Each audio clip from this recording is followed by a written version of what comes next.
ఇది సంబోధన. అందమైన నడతగల తల్లి, అందమైన చరితము ఉన్న తల్లి. అంటే ఇప్పుడు ఎలా ఉందంట, ఇప్పుడు అమ్మవారు దృశ్యం అండి.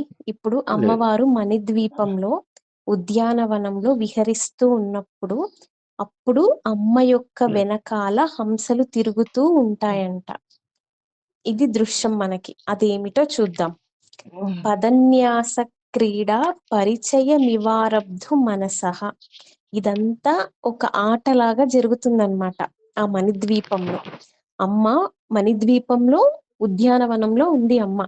అమ్మ ఉద్యానవనంలో ప్రతిరోజు చెరిస్తూ ఉంటుందంట, నడుస్తూ ఉంటుందంట. ఇందులో పదన్యాస క్రీడా పరిచయ అని 4 పదములు వాడారు. పదము అంటే 14 భువనములు, చతుర్దశ భువనములు, పాతాళలోకం, అధోలోకం అన్ని వస్తాయి. న్యాస అంటే సృష్టి కార్యక్రమము, క్రీడ అంటే స్థితి కార్యక్రమము, పరిచయ అంటే లయం. అంటే ఈ 14 చతుర్దశ భువనములని ఆ బ్రహ్మ కీట జనని కదండి తల్లి. చీమ నుంచి బ్రహ్మాది దాకా అందరినీ సృష్టించి పాలించి లయం చేస్తున్న తల్లి. అది ఇంకొక అర్థం. అమ్మవారు నడుస్తుంటే ఏమవుతుందంటండి ఆ ఉద్యానవనంలో అంటే, భవన కలహంసాన జహతి. ఆ ఉద్యానవనంలో అమ్మవారు తిరుగుతూ ఉంటే కలహంసలు అవి అమ్మవారి యొక్క వెనకాల నడుస్తూ ఉన్నాయట. అయితే అవి నడుస్తూ నడుస్తూ ఉండగా పడిపోతున్నాయట.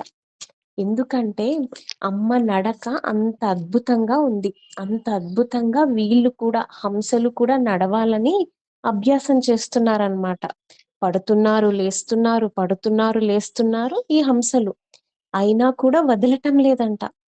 అయితే ఇది సాధనాపర రహస్యంగా చూస్తే ఇక్కడ సాధనలో ఎప్పుడూ కూడా మనసు జారిపోయినా కూడా, ఎప్పుడైనా అశ్రద్ధ ఉన్నా కూడా దిగులు పడకూడదండి.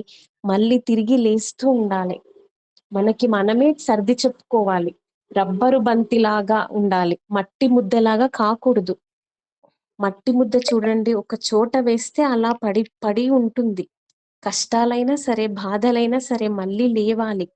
ఆ హంసలను చూసి మనం అది అదనమాట. అవి వదిలిపెట్టలేదండి. ఈ రకంగా కలహంసల గురించి చెప్తూ అవి ఎలా వెళ్తున్నాయట, వాటికి రిథం ఎలా వస్తుందంటే అందెల రవలి, గజ్జెల చప్పుడు ఉంటది చూడండి, గజ్జెల చప్పుడుతో లయబద్ధంగా కలహంసలు కూడా నడుస్తూ మెల్లగా ప్రాక్టీస్ చేసి సాధించినాయట.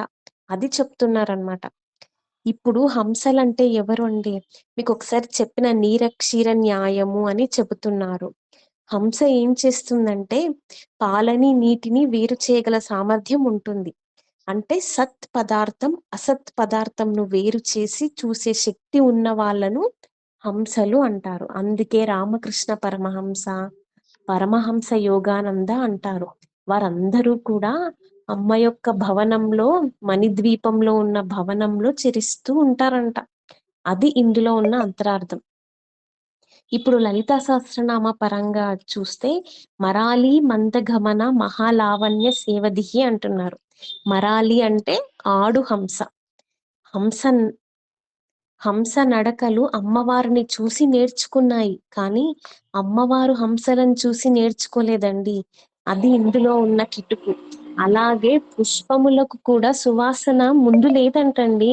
అమ్మవారి కేశ సంపదలోకి వచ్చేసరికి వాటికి ఆ సువాసన వచ్చిందంట.